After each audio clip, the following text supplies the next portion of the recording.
Las Vegas. It's more than just a city. It's a feeling. It's that feeling of excitement when you spot the lights of the strip out the airplane window. It's that feeling of awe as you stroll down the boulevard, taking in the sights and sounds. And it's that feeling of satisfaction, knowing that you're in the greatest city in the world. Over 42 million people from around the world share that feeling every year. And I'm one of them.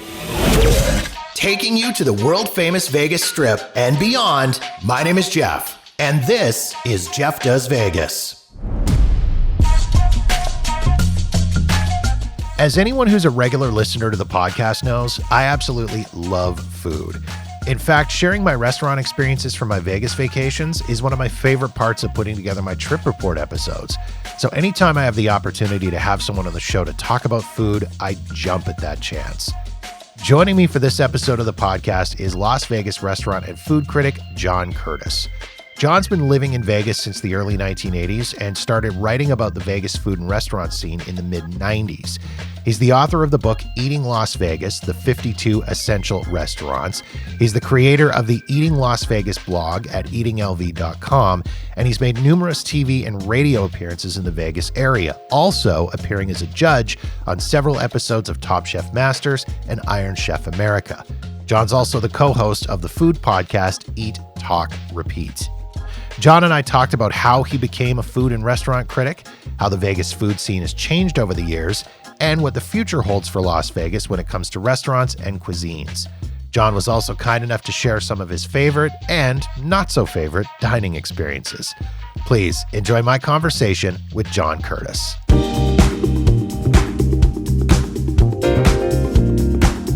Well, I was a lawyer by trade, and I've been an attorney since the late 70s. And I was a criminal attorney back in the day. I ended up morphing into a civil business lawyer. So I've been an attorney now for over 40 years. But back then, I came to Las Vegas to practice law. I was chasing a gal who became my wife and then my ex-wife. Great gal, but it was a marriage that didn't work out. But so I came to Vegas in 81. I always like to say back then it was the town that taste forgot. Okay. It was Vegas wasn't cool in 1981. Okay. People forget that. It was, Vegas's heyday had really been about 20 years earlier, back in the 50s and the 60s. And by the early 70s, the time of Fear and Loathing in Las Vegas, I think it said in 1972, Vegas was a distinctly uncool place. And that was the Vegas I came to in 1981, when it was the purview, when it was the stomping grounds of Wayne Newton in his prime and Bobby Vinton and circus orangutan acts and buffets. It was just tacky as tacky could be back then, and the food offerings were not much better. So that was back in the day. Yeah, back at that time, Vegas, as you say, I think people kind of forget it wasn't really the hip party destination. It was kind of a place where, in the world of entertainment, it was almost a place where entertainers went when their careers were dead at that time. It was definitely that. And it was a matter of, you always got people on their way. I think the cliche back then was you got people on their way up or the way down. You know what I mean? The lounge acts that had yet to hit big, the comedians that were yet to become, the David Lettermans and the Jerry Seinfelds and all those of the 80s when they took off. But it was definitely like old school, George Gobel. Charo. And then the showrooms were just, I remember just rolling my Elvis impersonators were everywhere. Okay. Everywhere back then. And it was just not a cool place at all. And really throughout the 80s, throughout the 70s and 80s, that was the lean time. It was still Las Vegas. There were still casinos. My dad and his generation, the post-war generation, they loved coming here to gamble and all that. But it was not a cool place for baby boomers like me. And so what got you into becoming a food critic and a restaurant critic? I mean, I assume you were always a food guy. You like good food, and so what sort of transpired to say, hey, you know what? I'd like to go into that world. Well, okay, this is okay. Let me gird my loins here and get comfortable. Okay. Um, well, as I like to say, and I've many times I've quoted myself, in the land of the blind, the one-eyed man is king. And I looked around, and I had lived in New York and Connecticut and spent a lot of time in the New York City restaurant scene, about 5 years.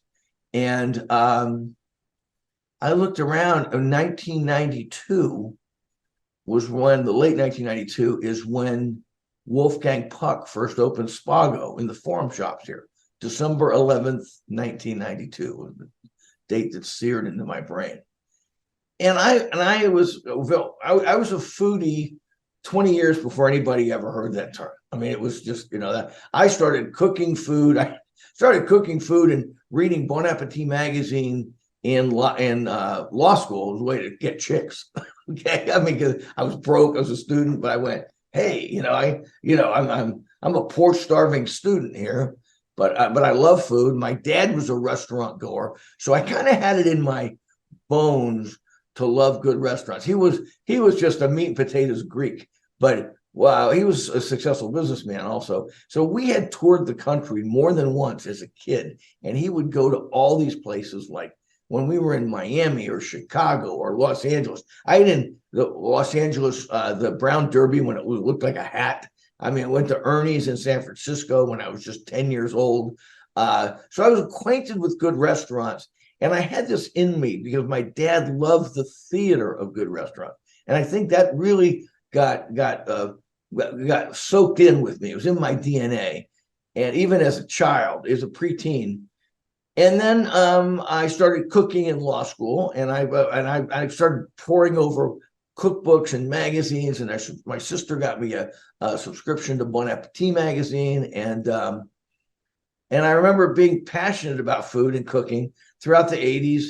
Spent a lot of time in the New York scene and on New York restaurants. And then I looked around Vegas in 1992 and went, I think we're on the cusp of a big food revolution here, because Wolfgang Puck came to town, a bunch of big chain steakhouses. They're now cliches, but when Palm and Morton and Ruth's Chris Steakhouse came to town, that was a big deal, because that was the first time people got outside of casinos to eat. But before that, in the 50s, 60s, 70s, and 80s, the template, the format was get them in a casino, keep them in a casino. And nobody thought good restaurants would work outside of casinos because of this capture the customer mentality that was all pervasive in Las Vegas. So I saw Vegas was on the cusp of something great, and I decided to start writing about it. And I thought, I love to cook. I was already a lawyer, been a lawyer for 10 years at that point, more than, and I could write. And I thought, let's start writing about food and restaurants in this town. Nobody else is doing it. And indeed, for the first 7 years, I had the territory all to myself.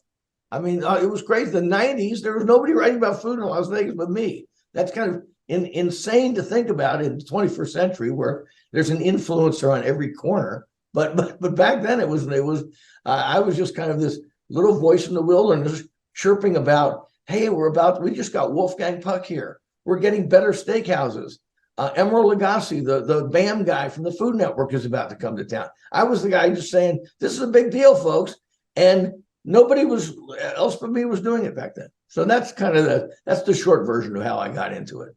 It was not easy, but to convince people. But once I convinced the National Public Radio, NPR, to put me on the air, then I got a bunch of magazine gigs and writing gigs, and this was old school media when you were doing all the dead tree media. But I had the territory to myself for like 7 years. Yeah, until the early 2000s. Amazing, but true. I want to talk about life as a critic and doing that. Do you have a specific philosophy or approach that you take to your work as a food and restaurant critic? In my day, my philosophy was to write about food, you have to know about food. and to know about food and to gain the kind of credibility that you want to have and the kind of gravitas you want to have with your readers.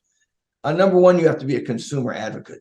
That's got to be your mission statement, walking into every restaurant, writing every review, and now like on social media, giving every opinion.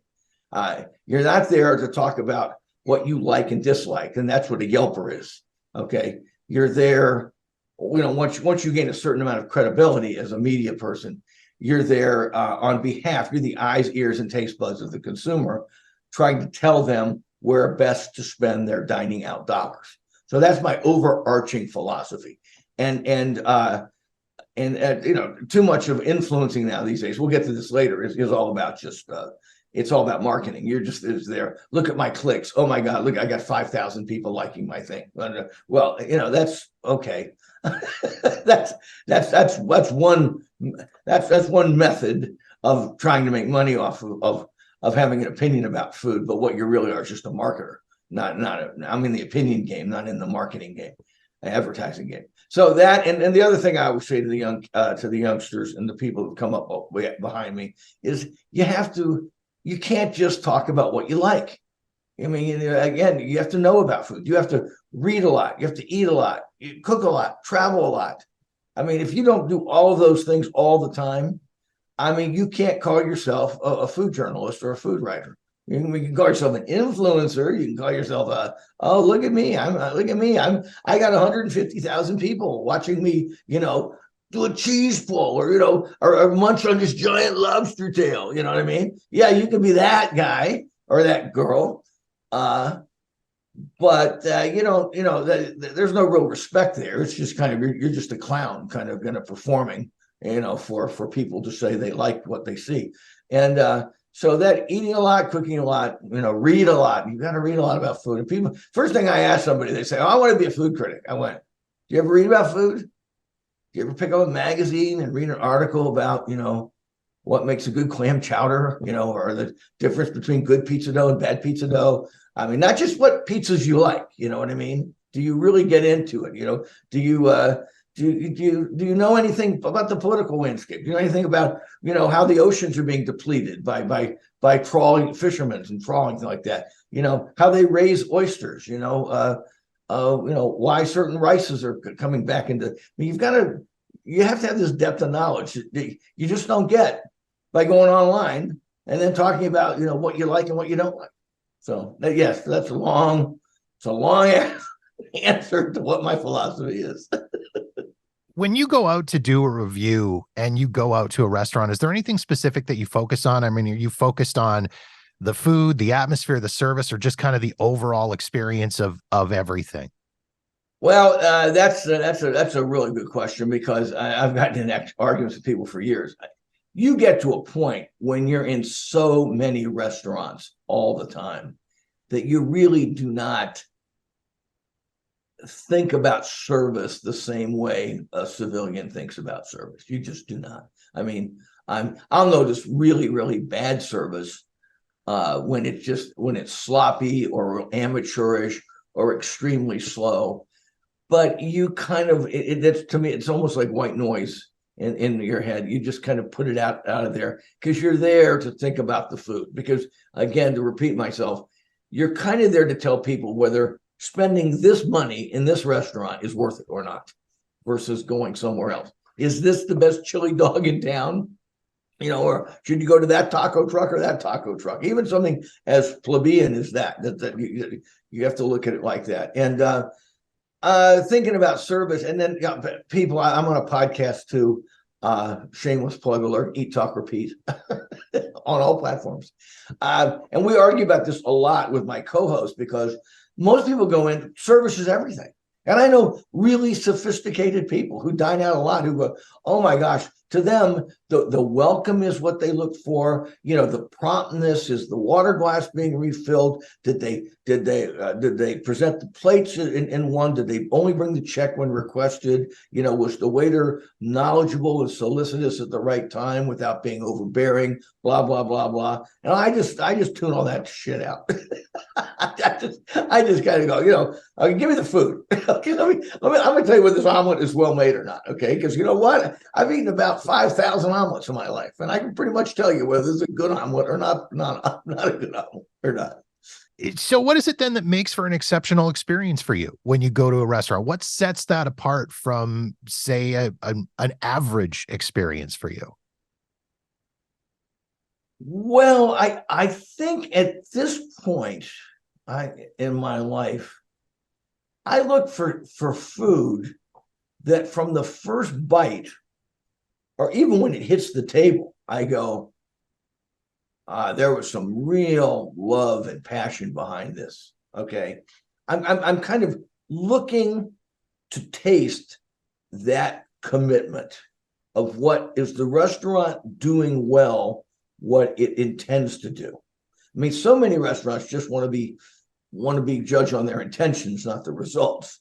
So whether it's a pizza parlor or it's a haute cuisine place in Paris, when I see when the dish hits the plate or it comes to the table, I'm kind of going, I'm sizing it up even before I take my first bite. Like, how much care and passion and technique went into this dish.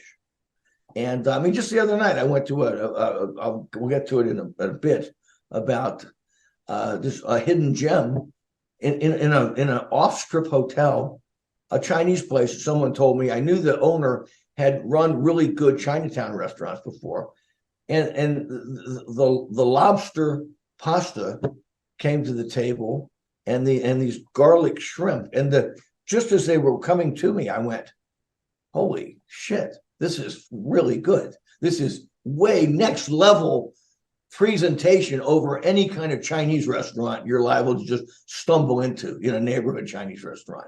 And sure enough, I mean, it didn't not only look great, it tasted great. You could, and I asked, I finally talked to the owner, and they said, oh, we've got this incredible Cantonese seafood chef back there. And I went, yeah, I mean, you could just tell, you know what I mean? It was great. So it's that's what I focus on. And yeah, yes, service can be bad, and I get grumpy about some things, but I try not to give people bad marks. I know how hard it is. I worked in restaurants as a kid. I know how hard it is in restaurants, and getting all upset over little service flaws here and there. Well, they didn't didn't clear my plate on time. It's like, okay, fine. Look, if they're all standing over there smoking cigarettes, you can be mad about that. But if you see like 3 or 4 hardworking bussers and waiters just busted in their ass to do things, and maybe a few things are not getting to you soon enough, you got to give them a break. I'm very sympathetic to the wait staff that way. Yeah. How do you handle a negative experience? I mean, you've eaten at thousands and thousands of meals and thousands of restaurants. How do you handle that negative experience when you go out? Do you provide feedback to the manager or the owner at the time? Do you hold off on it? Do you wait until you've published that review or put out that podcast? How do you handle that? Another great question, Jeff. Thanks. Well, first of all, again, this gets into my philosophy. I don't pick on the little guys. If I have a terrible experience at a mom and pop where I don't know anybody there, I just went in and I'm like, oh, this is awful. This is just ridiculously bad. I'll just write it off. I don't write about it. I wouldn't put it on my blog. Back in the day when I was writing for Dead Tree Media, I wouldn't go out of my way to say, don't go to Ginny and Joe's neighborhood pizzeria because it's terrible. Because if people like it, they like it. If not, so you don't pick on the little guy. The Strip is fair game. Celebrity chefs are fair game. Okay, so so let's bifurcate my response that way. Mom and pops, you just ignore. You don't even talk to them. If you know the owner or they ask you what you thought, and this happens more than you think. I'll try to, and this is why I love to have the food gal, my wife, with me, because she's very good at tempering me. I can be a little gruff sometimes. I'll just say, I'm sorry, but this dish just didn't work for me. I'm sorry. I mean, you call this, whatever you call it, fettuccine Alfredo, or or a burrito taco. It's fatty. It was not very good. I'll try to tell them that in as nice a way as possible and leave it at that. But the trouble with restaurateurs is they work so hard and they're very close to it, and the profit margins are so low. They don't take criticism real well. I mean, they want to be told it's good. And you have to sympathize with them there because they're working really hard. But when they're not hitting their marks, I don't want to. I have to choose my words very carefully. So I've had bad. I mean, I've had terrible meals on the Strip. I can go through a few of them. Lago, the steakhouse at Circus, Lago at Bellagio, where I just walked out and went, literally just went. Yeah, you know what? I'm going to go back on my blog or on social media and just give it to them with both barrels. Okay, they're charging top dollar. They got the economic and marketing muscle of these giant hotels behind them, and if they're ripping people off, I'm not talking to anybody to try to pat them on the hand and be nice to them. I'm just going to say, hey, look, this is a tourist trap, and tourists need to know that. I want to come back to the steakhouse at Circus because my wife and I ate there back in December of last year and had a really good experience and really enjoyed our meals. And I'm a steak guy. I'm a pretty decent cook and a pretty decent steak cooker, particularly.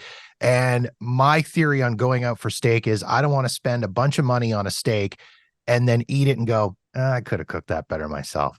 So, I mean, we've been to Oscars and we've been to Golden Steer, and everybody had always told us, you got to go try the steakhouse at Circus. So we did, and we had a really good experience. But I read your blog post about it, and you did not have the good experience. Well, I just think it's become a tourist trap.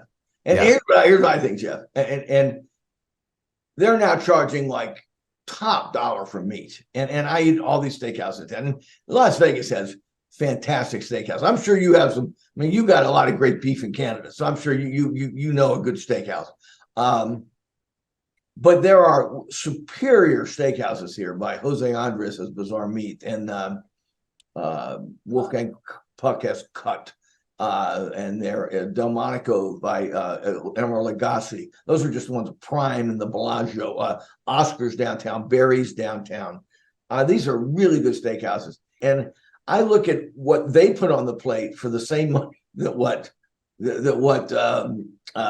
steakhouse puts on the plate, and I can't justify it. I just can't. I mean, I don't know what you had, but my steak was supermarket quality beef. Okay, and the prices, and I am immune to sticker shock. Okay, I'm. First of all, I'm doing this a long time. I travel all over the world. I mean, it takes a lot, but when I'm paying $95 for a steak that looks like it came from the meat counter at Smith's Food King, okay, I'm just like, no. I did like the crab cake though, Jeff. I thought the crab cake was excellent. That was it was $42, but it was excellent. No, it was $27. It was very good. Yes. I just thought it was very funny how it just felt like we had such different experiences between the two of us. It was, for me, it just felt like an old school steakhouse. And I didn't think the prices, when I compared it to some of the other places, I didn't think the prices were all that terrible, but that maybe that's just me. I don't know. Next time you come to Vegas, I'm taking you to Cut. Okay. Okay. Or Scotch 80 Prime. Okay. On me. Okay. You just bring the spouse. We're there. Okay. Hey, I'm absolutely accepting that deal. No question. If you have a bad experience somewhere, are you going to give them a second chance, or no? Are you done? Well, again, when I was reviewing restaurants more seriously than today, I mean, again, I guess we're going to get this later because the whole social media thing has eclipsed a lot of what food writing was, 10 years ago, 20 years ago plus. but yeah, when I was like doing weekly reviews for NPR and writing for magazines all the time, and a big player came on the scene, a good player, and I thought it was a little bit iffy. I'd go back again before I would write out something and say, "I'm sorry, but this just isn't worth it," or the food is subpar, or what were they thinking? However I wanted to approach the negative review. But a lot of times you don't. I mean, when it's a real well financed place like a Guy Fieri place. I mean that is a complete in place template. The minute they unlock the door for the first customer. So it's not going to get better or worse. They have vetted these things to the nth degree. So it's not a mom and pop or smaller caliber restaurant that's still finding its feet, its sea legs. Yeah, you might give them a second chance, but a big hitter place where there is lots of money behind it. No, I mean, if the fries are crappy, the fries are crappy. You know what I mean? If a club sandwich is using that kind of gelatinous cheap ham on it or something like that, right away, that's not going to change. Why go back again and submit yourself to that humiliation? So yeah, that's kind of the difference. Yeah, I mean, I think everywhere is entitled to have a bad day, and I mean, we've all had bad days, and I've eaten at restaurants where it's consistent, and then you have that one negative experience, and you're like, it's just an off day. But as you say, with a place like a Guy Fieri place or a Gordon Ramsay place, those places are set, and as you say, it should be good from the start, or it's going to be bad from the start. It's not going to flip flop around. Yeah, I mean, there's a new restaurant just opened downtown called 1228 Main, and it's a Wolfgang Puck finance restaurant, but they tell you straight out of the chute. I'm partly because they're pros, but they're saying, and I've been in multiple times, and on some other writers have been in. They're saying, look at this. We're not even having a grand opening yet. They've been open for a month now. They say our grand opening is going to be in September sometime. We're just spending the summer testing recipes, trying out ideas. And you've got 13 waiters on the floor right now. Sooner or later it'll be 5. You know what I mean? Or 5 or 6. But so they'll tell you that up front. And that to me is the way to be honest with them. And then you do give them a second chance, especially when they're new. Established, like I mentioned earlier, I went to a place called Lago in the Bellagio, one of my worst meals of the last 10 years. And it's just this completely by the numbers, uninspired, just hackneyed Italian restaurant that is packed all the time with all the Bellagio tourists. Okay. And the pizzas were like you get better pizzas out of the frozen food case. I mean, that's how bad. And they have a big pizza oven there. It was just terrible. I mean, the fish was overcooked. They gave you risotto that was gummy. I mean, this is an expensive Italian restaurant in the Bellagio Hotel in Las Vegas.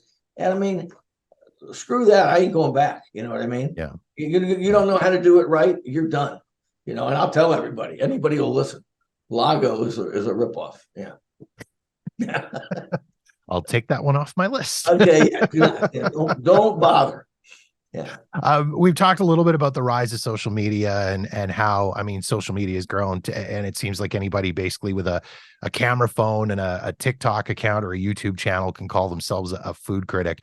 Has this made your job as a critic harder or easier? I mean, you're established enough that people trust you, but are you able to kind of cut through the clutter? Well, I think within my small little world of Las Vegas, I am. Yes. I mean, I've been doing it here for close to 30 years now. But I mean, I don't have the reach that these, some of these influencers are my friends, and some of them are pretty good. I don't have 400,000 followers on Instagram or 50. I like to say I might have 10,000 followers here, but 5,000 of them really go out to eat, spend real money. Okay, the people I'm talking to are the me's and the you's who are come here and are looking for better experiences and are willing to throw down for it. Yeah. So I guess, has it changed the game? Yeah, it's made real restaurant writing an endangered species that I think we're not coming back from. I mean, I like to say I'm a dinosaur and I know it. I mean, I really am. I mean, I'm the last of my kind. Nobody's going to come up behind me who has the time and the obsession to do what I have done since 1994. I mean, now it's all just this quick little, and the marketers, the advertisers on TikTok and YouTube are trying to make money off it. I don't think they're going to do that very well. I mean, maybe like if that with anything, like musicians or whatever, and actors, maybe one or two gets big, the rest of them all fall by the wayside, and declare bankruptcy or go back to their day jobs or something like that. But yeah, it's changed the game remarkably to the point where I'm me in Las Vegas, but as the me's retire, die out, whatever, it's just going to be just a bunch of a bunch of cacophony, of video and superficial opinion, and that's what's going to rule. I don't see anybody coming up, maybe sometime, but it's just, you got to be obsessive in the right way, and I don't see any of the influencers being obsessive, except, let me digression, they're all obsessive about doing it, but they're doing it as a way to advertise themselves. Mm-hmm. I mean, that to me is the biggest difference. They're one of multiple differences. When I did it, I'm there. I want to be a consumer advocate. Let's go back to that. I want to do it because I love food, because I want to tell people about the greatest food. I'm a conduit for trying to get, yes, I'm full of opinions. I'm bombastic. I can be grumpy and egotistical like anybody. But my underlying philosophy is I want to tell you where to get the good stuff. The whole TikTok brain, Instagram thing is look at me, look at me, look at me. They're using food as a conduit to sell themselves. Right. And that's the 21st century, which is way different than what I was doing back in the 90s and the early aughts. So I want to talk about the Vegas food scene. So, I mean, you called it when you first moved to Vegas. I love this, the town that taste forgot. And so, I mean, when you started covering the scene back in 1991, as we said earlier, it was not what it is now, not even remotely close. Oh, no, it was back then. The philosophy of every hotel had the same 4 or 5 restaurants in it. They all had a coffee shop. They had a cheap buffet, and it was cheap. They were none of these highfalutin like Wynn Encore buffets, Bellagio, where it's $100 a person for all you can eat. These were $9.95, $15.95 special.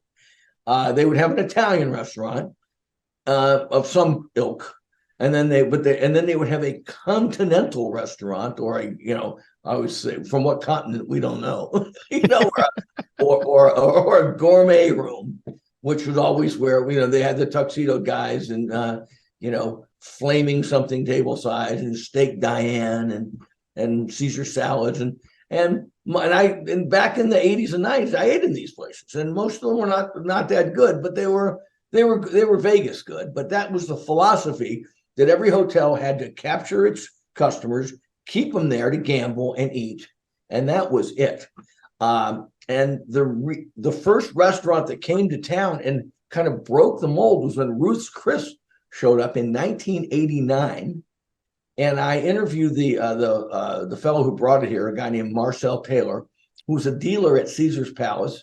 And he met Ruth Fertel, who was the Louisiana gal, who at that point had like 4 or 5 Ruth's Chris in the Southeast. And he said, why don't you bring one to Vegas? And her response to him was, my board of directors will never go for it because nobody eats outside of the casinos in Las Vegas. Every casino has their own customers. Nobody walks from the Frontier to the Desert Inn, or the Desert Inn, down to Caesar's Palace to eat. They just all keep their customers in-house. Well, he talked her into doing it. They opened up Paradise Road in late 1989. And within 6 months, it was the leading Ruth's Chris moneymaker.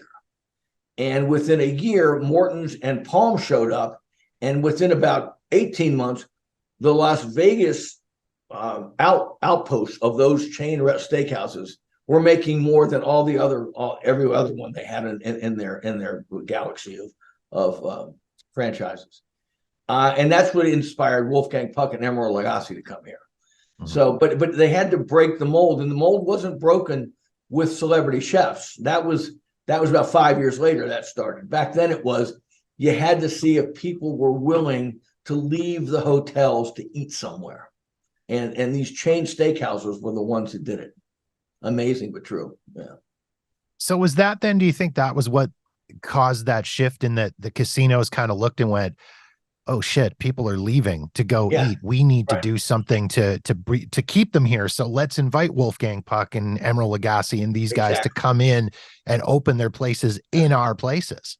Yeah, that's exactly what happened. And they said, oh yeah, but when people were going off strip to Morton was in a mall, Palms was in a mall, Ruth's Chris was about a block off the strip, and they looked around, and the people that noticed was it became nationally known in the early 90s that the amount of wine and vodka and beer and steaks and salads that these chain steakhouses were moving through Vegas was astronomical. And then, like any businesses, the rumors and the facts, suddenly become well known. And when that happened, they realized there was gold in our hills. You know what I mean? We got to do something to up our game. And the guy who really did, break the mold was Wolfgang Puck. I mean, I like to talk about the chain steakhouses because that's just historical fact. But Puck was the guy who opened Spago. And the funny part, within a year, the Spago was making more money in a week. The Spago Vegas was making more cash in a week than the Spago Los Angeles was making in a month. Okay. Wow. And that's really got everybody's attention. Okay. Mm-hmm. Wolfgang Puck still talks about it. He said it was just, and when people saw that, that's when that led to MGM upping its game with Emeril Lagasse and Charlie Trotter and Mark Miller. And then the big earthquake was when the Bellagio opened in October 1998 and October 15th, 1998. And that's when you had Le Cirque and Michael Mina came to town, and Jean-Georges von Gerichten opened Prime, and Aqua, Le Cirque, Picasso with Julian Serrano, who at the time, people forget this, he was the #1 chef with the #1 restaurant in San Francisco. And the Bellagio enticed him to come down to Las Vegas in 1997, opened in 1998, with a very high-tone Picasso French restaurant with actual Picassos, about a dozen of them hanging around the place. And this got everybody's attention. Suddenly, by night, I still have the Wine Spectator from, I think, the summer of 1999, where they're talking about Las Vegas is the new gastronomic destination in the world. And that was the big, big news right then. In short order, when you talk about how the hotel said, we got to keep up. So that was Bellagio. And then suddenly Mandalay Bay opened up, Venetian opened up, Caesars upped its game. And that was the tidal wave right there. That was started in 1998, 99, 2000, when that changed the entire landscape right at the end of the 20th century. I assume that there were naysayers, though, that looked at this and went, no, this is never going to work in Las Vegas. I mean, Vegas has always been the city of buffets and coffee shops. And like you say, the standard Italian restaurants, this is a fad. This is going to pass. And here we are 25, 30 years later, and definitely not. The city is just blown up as a food destination. Oh, well, and another anecdote, we get old, you just start talking about the old times. So I'm about 2 years into my food writing gig. So it's about 1996, 1997. I go up to Napa Valley and I go to a food writers there's Greystone, which is the CIA Culinary Institute of America, has a campus up there. And they were doing a convocation of national food writers. And anybody could sign up for it. But I go up there and I spend a week in Napa Valley hobnobbing with the restaurant critics from back then it was Richmond. What was her name? She was a great gal. Ms. Richmond from the Washington Post, Ruth Reichel from the New York Times, Los Angeles Times, Chicago Tribune, magazine writers like John Mariani and Alan Richmond for GQ and Esquire. So all the big shots were there, and plus, maybe a few dozen other people like me who were in the game, but we weren't. We weren't at the pinnacle. We were just seeing what the gods on Olympus were doing. So I remember going with some of them to Schaefer Winery, so very well known, very good Napa Valley winery, and we sat there and interviewed Doug Schaefer, and he breaks out some of his best bottles for everybody.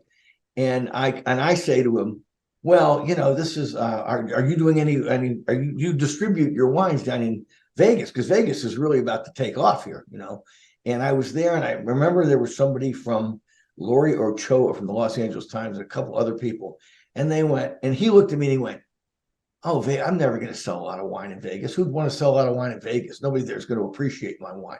And the little chorus of the two or three other food writers there, big city food writers, went, yeah, I mean, this is great stuff. We're drinking some of the best Hillside Select Schaefer wines in the world. And why would anybody buy these in Vegas? 10 years later, Doug Schaefer comes to town, and I have dinner with him at Craft Steak in the MGM, and I remind him, and he goes, "Did I really say that?" And I went, "Yeah, you did, Doug." And he goes, "Yeah, that's the way we were thinking back in 1997. That's what we were thinking."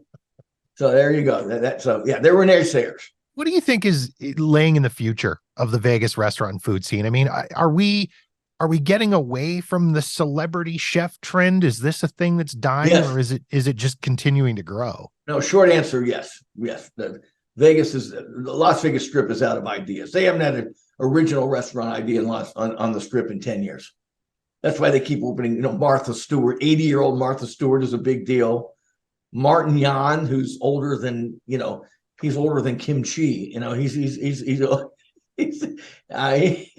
He opens a pathetic restaurant in the Bally's Hotel. Martha Stewart, Guy Fieri just opened his seventh sports bar. I mean, this is what they're doing. The inspirational chef-driven restaurants of 1998 and 2005, the French Revolution that brought Robuchon and Guy Savoy and Pierre Gagnère and Daniel Boulud here, they're all gone. Now it's just run by bean counters and accountants. We've got a good reputation for food.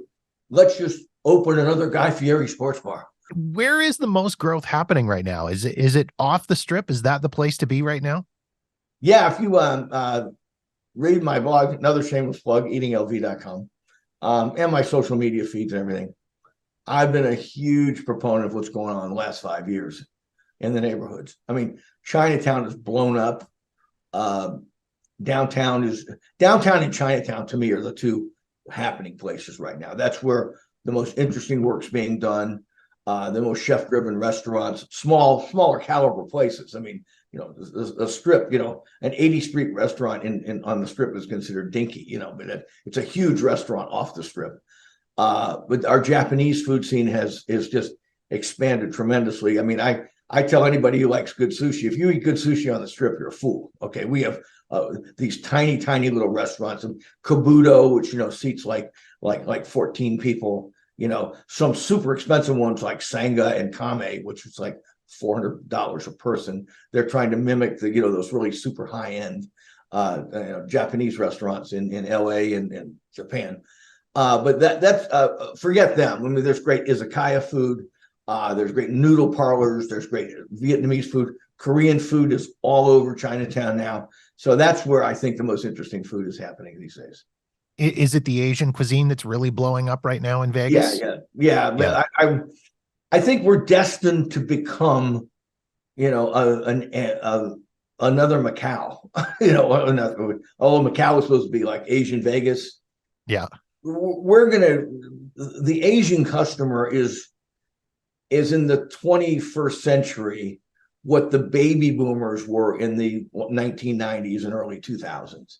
And what the post World War II veterans were in the 50s and 60s. I mean, that it's now Asian oriented. Resorts World opened a couple of years ago, and they have this very, very interesting food hall. They don't call them food courts anymore. We'll get to that in a second. And it's basically like 15 different stalls of various Asian cuisines. I mean, like Malaysian cuisine, Filipino lechon, roasted pigs, some Indian what do they call roti, roti, folded roti with the long breads, and Indian food. One of those things. I'm not that. I love it, but I don't know that much about it. Yeah. Once I get to India, I might kind of go, "Hey, it's great. I love tandoori chicken," but I don't know it like I should. So I think Asia is where it's happening. Downtown is a little more neighborhood focused. With we have getting better bakeries, really a big coffee scene downtown, great pizzas, tiny personal restaurants run like wine bars.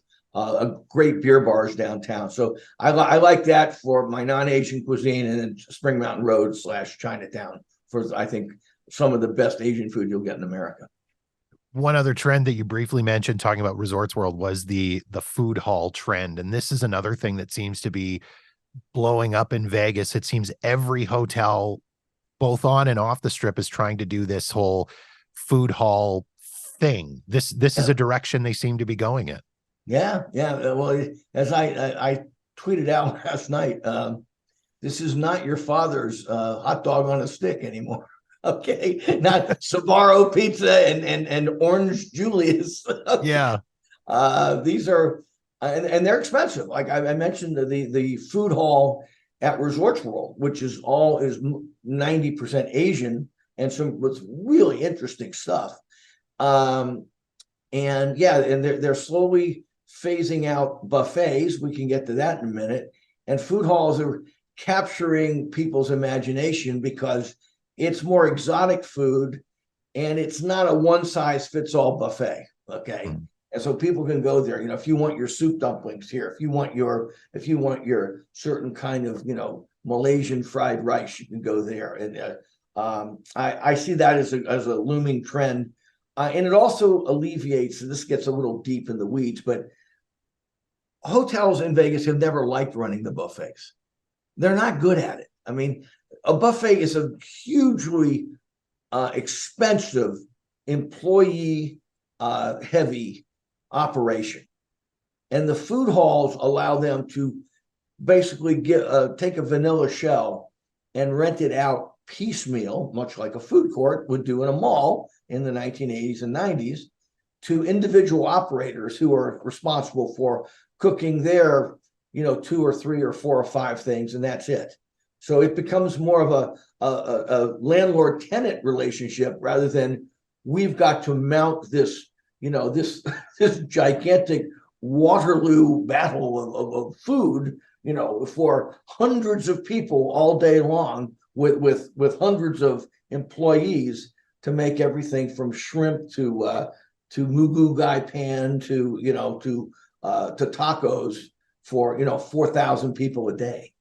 So the hotels want to do this because it alleviates them being in the food game, and I don't think they really want to do it. The Vegas hotels, they want to take your money, gambling, food, and shopping.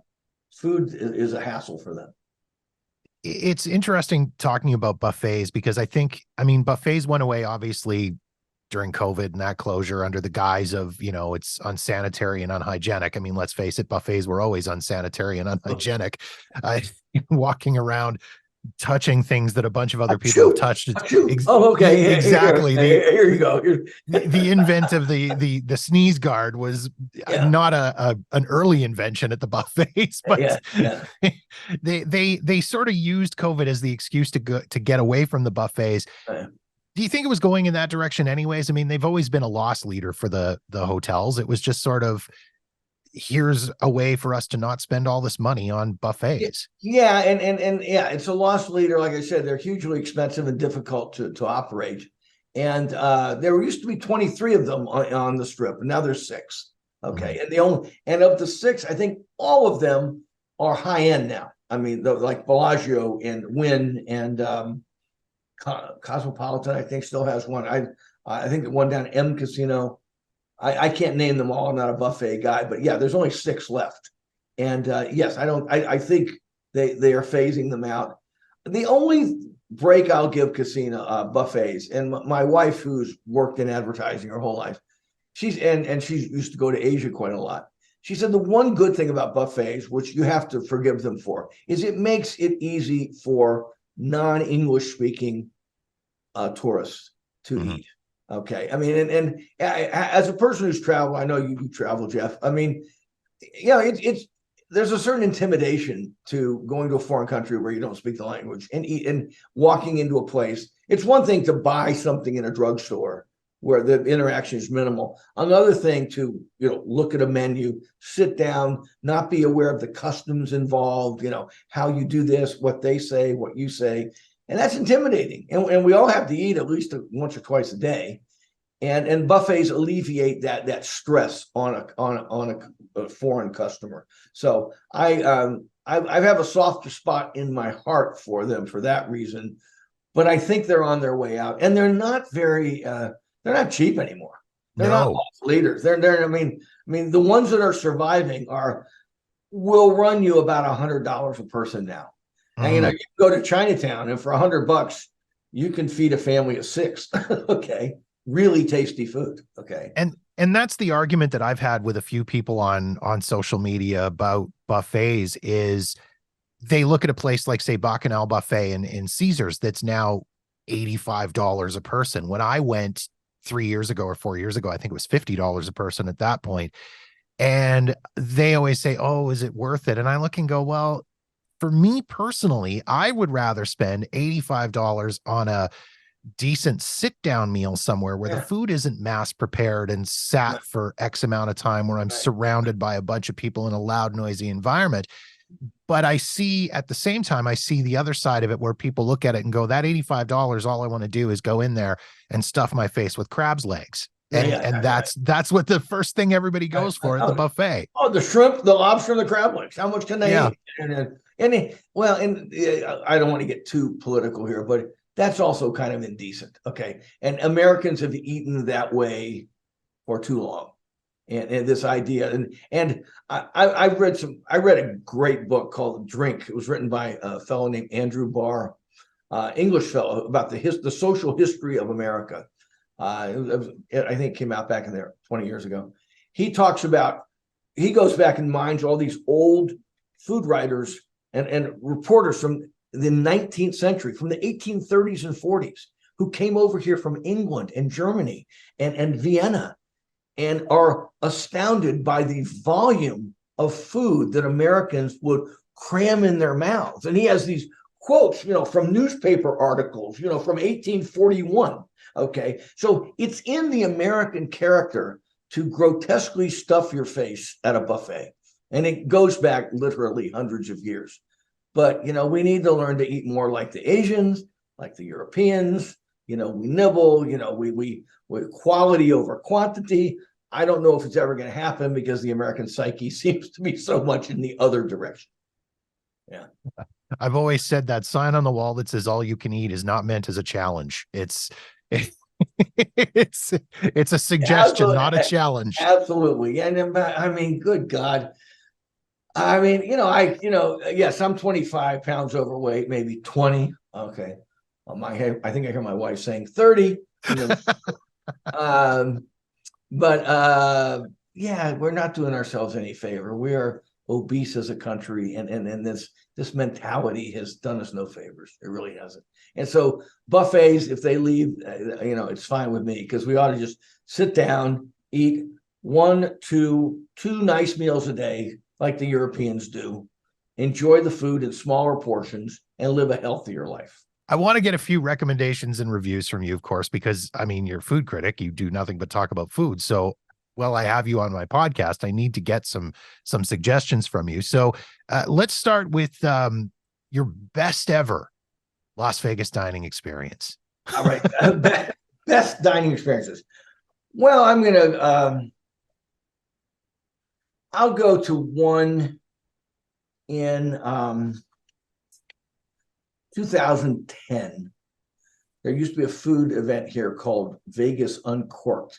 It was here for like 10 years, but the first 3 or 4 years it came down, it was just magical. It was the Vegas Convention Center formed an alliance with Bon Appetit magazine.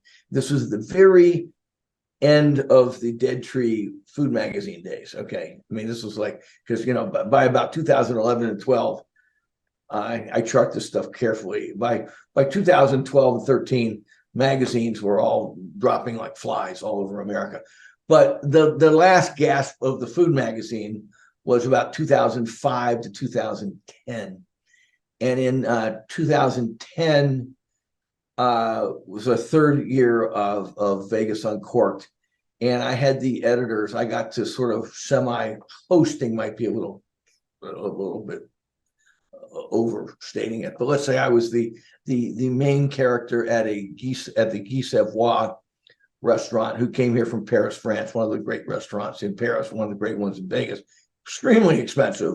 But I had the editors of Bon Appetit magazine, the Los Angeles Times, Esquire Food magazine, GQ, the Chicago Tribune, the San Francisco Chronicle. I had them all at one table, and Guy Savoy came to town just to serve us. So we had a table of about 10 people, and he basically made us, a 5-pound turbo, and he made livre à la royale, which is jugged hare, which is rabbit cooked in its own blood with wine sauce. He made all these classical pumpkin soup, in a giant pumpkin with truffles, with white truffles. I mean, it was just ethereally good, and it was like you had one of the greatest French chefs in the world coming to Las Vegas at his Las Vegas outpost and saying, "How can I blow the socks off like a table of 10 of the biggest food writers in America?"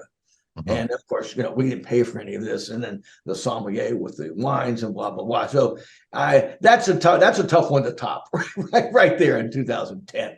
So, but then I'll go smaller bore, a couple other things. When Raku opened, which was the first izakaya to open, not the first, but the best izakaya, opened in 2008. It's since become one of our most famous Japanese restaurants on Spring Mountain Road. I remember going there with a bunch of local chefs, including Rick Moonen, Paul Bartolotta, and a couple of other guys at like midnight. And they'd only been open a month or so, too. And a couple of the chefs had been there already, and they said, "This is Japanese food like Vegas has never seen before, with the charcoal grilling and all and everything." And I mean, in 2008, I had yet to go to Japan for the first time. And I remember just with different sakes for every course and just eating literally like 20 or 25 different things. They made their own soy sauce. They made all their own pepper blends. They made their own their little ponzu vinegar sauce. Everything was made in-house. It was Japanese food that was an eye-opener, and I knew it was sort of a cataclysm for Vegas because we had never seen something like this before. And I knew it was sitting on the cusp of Chinatown going from, and Chinatown had been around for over 10 years, but I said, this is an earthquake shaking right here. And the gastronomic world is going to feel the shudder because this is something, and it was a 50-seat restaurant. And sure enough, Raku has taken off since then. They have a Los Angeles outpost, and it's still probably one of our most famous Chinese restaurants. And Japanese. Oh, excuse me, Indo-san. Japanese restaurant, and it is fabulous. And that's another place I'll take you if you come to town. Okay, because it's that Japanese charcoal cooking, which is just so beautiful and so delicate, and it just gives you a whole different perspective on Japanese food. So I'll give you those two: Japan and France, my two best. And so by contrast, then these are always the fun ones. Yeah. Worst ever Vegas dining experience. Hugo's Cellar. Really? Yeah, Hugo's Cellar. Jeff, yeah, I'm sorry. Hugo's Cellar is so expensive, and so, I mean, they literally are spinning the salad bowl, and this has been a famous place since 1980, I think, or 1984. Yeah. And they do this thing where they spin the salad bowl in ice and everything. and they literally are pouring like bottled dressing on the fucking salad. I'm sorry, excuse my French. But yeah, it's just no. It's one of these old union places. All union waiters, they've just been going through the motions like this, for decades. No one's gonna ever fire them, just so metronomic, stratospheric prices and metronomic service. I mean, I couldn't believe it in an absolute toilet of a hotel. So I mean, it just didn't make any sense to me. I'd say that's my worst Vegas meal of the last 10 years. So then I asked as well. I sent this ahead of time to you because I knew these are the kinds of things that take a little bit of time to prep. A couple of top 3 lists that I wanted to go over. Let's start with the top 3 most underrated spots in Las Vegas. Okay, underrated spots in Las Vegas. I'm going to go with my number one underrated place is a place called Matteo's Italian Ristorante in the Venetian Hotel. Absolutely knock your socks off pasta. Just crazy good. And it's in the Venetian Palazzo, which has like 40 restaurants in it. So the competition is keen. I mean, by contrast, the Bellagio has 12 restaurants in it, right? They're about the same size, and Venetian Palazzo has 40 restaurants in it. And I think 9 of them are Italian. Okay. Yeah. But Matteo's is absolutely just a phenomenal restaurant to go to. So, it's an offshoot of an LA place. And every time I've been there, I take my glasses off and go, good God, why isn't there a line out the door for this food? I mean, it does okay. It's been here. It's open pre-COVID, and it does fine, but it's just fantastic. So that's one. I'll give you an underrated place that I think that's all my Chinese food aficionados love to go to. It's off the strip. It's on South Rainbow. We have a second Chinatown on South Rainbow. I call it Chinatown Junior, and a lot of Chinese noodle parlors, izakaya, Korean steakhouses have kind of migrated down there. And a place called Rainbow Kitchen, and it's very authentic. And if you go there any day of the week, you notice that it's where all the fellow travelers, the real Chinese food, it's all, you're the only gringo guy in there. And you can tell they're well-heeled families who, this is where they get their real Chinese food, okay, at Rainbow Kitchen on South Rainbow. And so it's not for the sweet and sour pork crap, okay? I just keep that, if Moo Gai Pan is your jam, don't go there. Yeah. Okay. And then you said underrated places. It's hard to underrate places on the strip because they're all backed by such money, and they get some. And so I mean, I'm just going to go. I mean, you go through places like MGM, Bellagio places, Mandalay Bay's moribund. They're not doing anything. I think a place that has consistently knocked me over, though, it's called Viva by Ray Garcia in the new Resorts World. And it's Ray Garcia is a Mexican superstar down in Los Angeles. And he's opened here, and it seems to just fly under the radar. I've eaten there 3 times and gone, again, why isn't there a line out the door for this? I mean, it's like next level, Conchinita Pibil, tacos, fish tacos, all the salsas are made in-house, great beer list, great tequila list. I mean, it's in a big Vegas hotel, and it's hard to fly under the radar there and be underrated, but it Viva by Ray Garcia in the Resorts World is something to see if you're a lover of Mexican food. And Vegas like a town, we have scores of really, really lousy Italian and Mexican in this town. One other Italian place I'll give you that I love off the strip is called, it's on the strip, it's on South Las Vegas Boulevard near the airport, called Milano Cafe, run by 2 gals. Very much a kind of a all checks a lot of the boxes in Italian food. It's not one specific kind of Italian food, but these gals are passionate. They make their own bread. Milano, on South Las Vegas Boulevard is really good.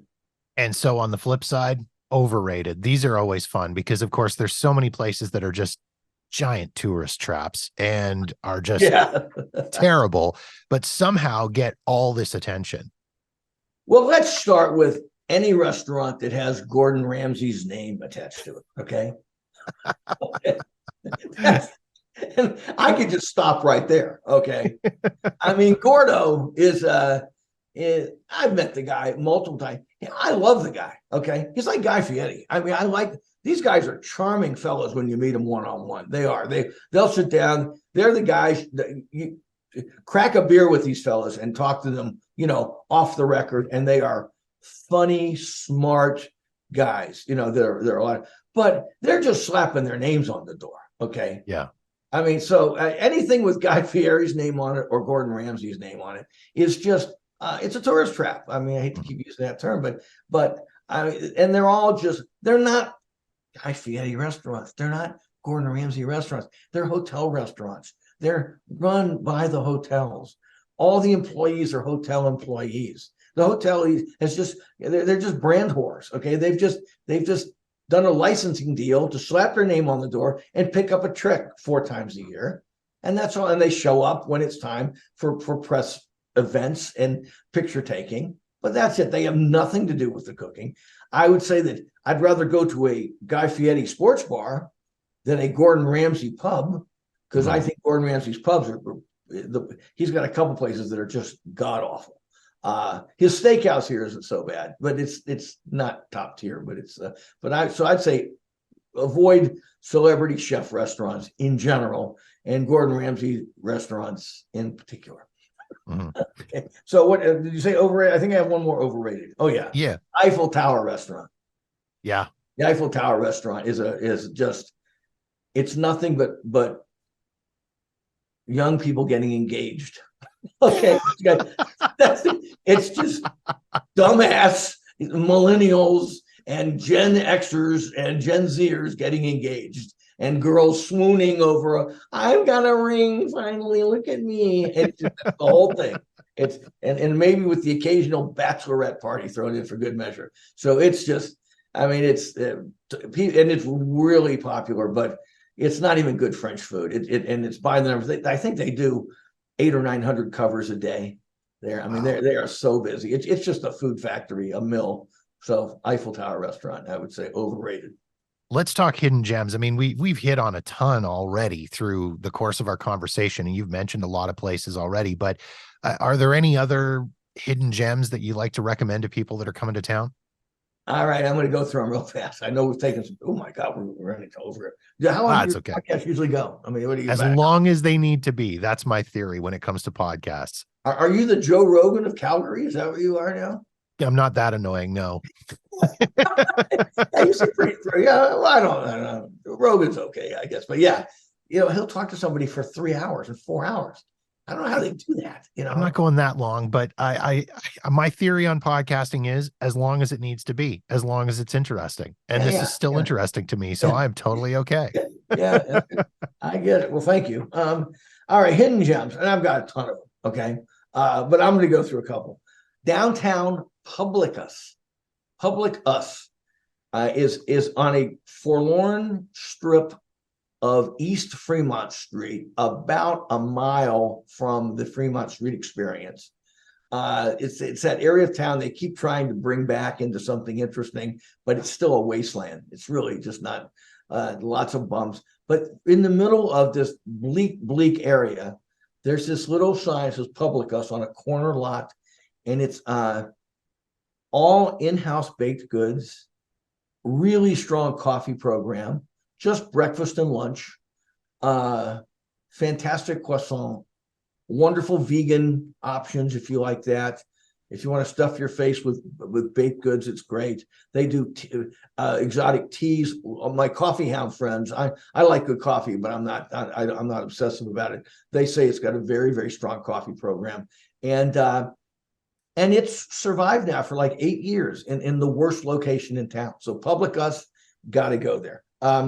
EDO, last name of Oscar Amador Edo. He's just nominated for a James Beard Award, didn't get it, but it's a little tiny Spanish hole in the wall, right off Spring Mountain Road at Jones, with probably the best Spanish food you're going to get anywhere that doesn't have Jose Andres's name attached to it. Really good, EDO. And then Japaneiro, Japaneiro, is this little Asian fusion steakhouse, again, south and west of the Strip, that it does just some incredible food. Really interesting.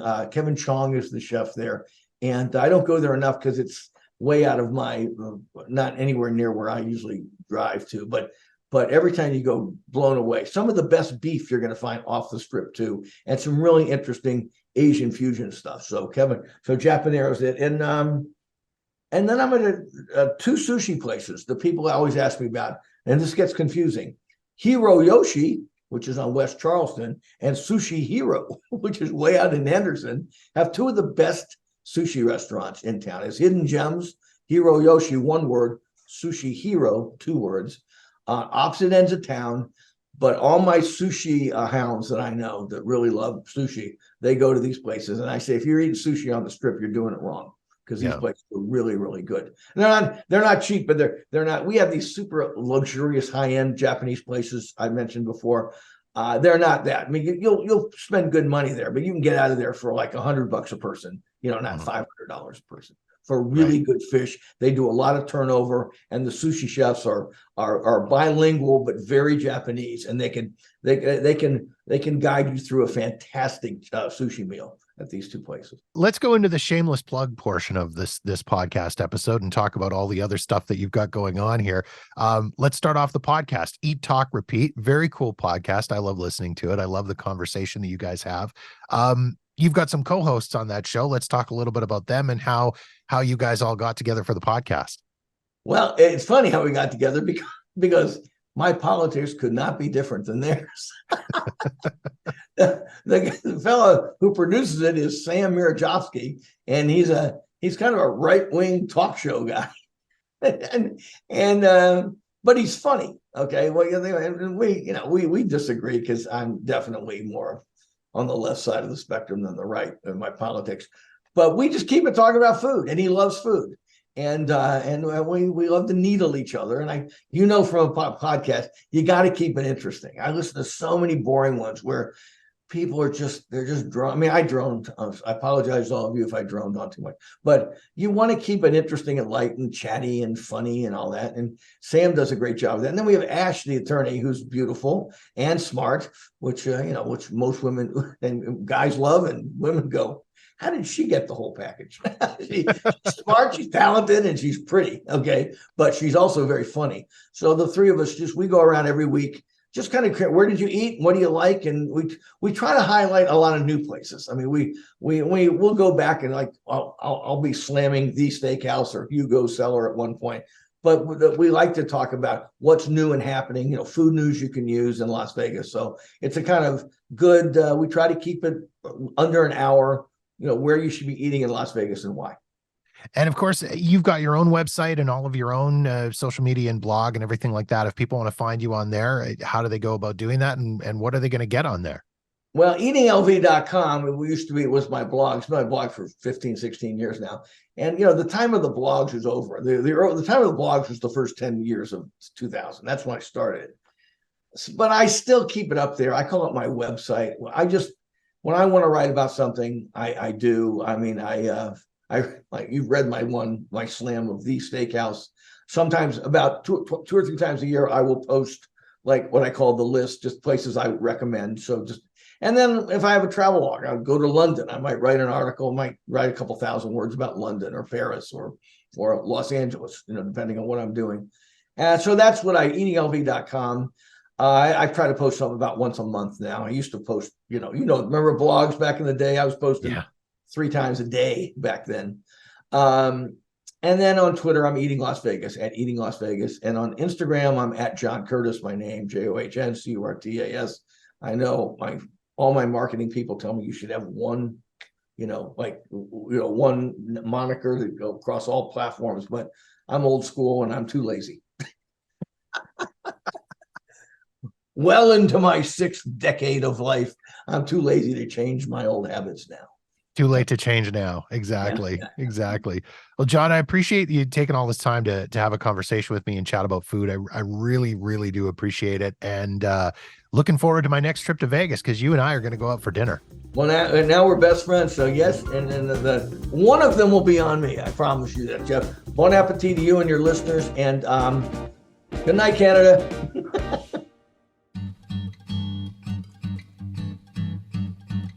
And that wraps up another episode of Jeff Does Vegas. If you've got feedback on this episode of the show, or any other episode for that matter, or you've got suggestions and ideas for topics you'd like me to cover on the podcast, please feel free to reach out to me via Facebook, Twitter, or Instagram at Jeff Does Vegas. Or drop me an email directly at jeff@jeffdoesvegas.com. In the meantime, thank you so much for checking out the show. Be sure to follow us wherever you get your podcasts so you'll know the moment new episodes are available. And don't forget to visit jeffdoesvegas.com for past episodes and show notes. My name is Jeff, and this has been Jeff Does Vegas, a Walker New Media production.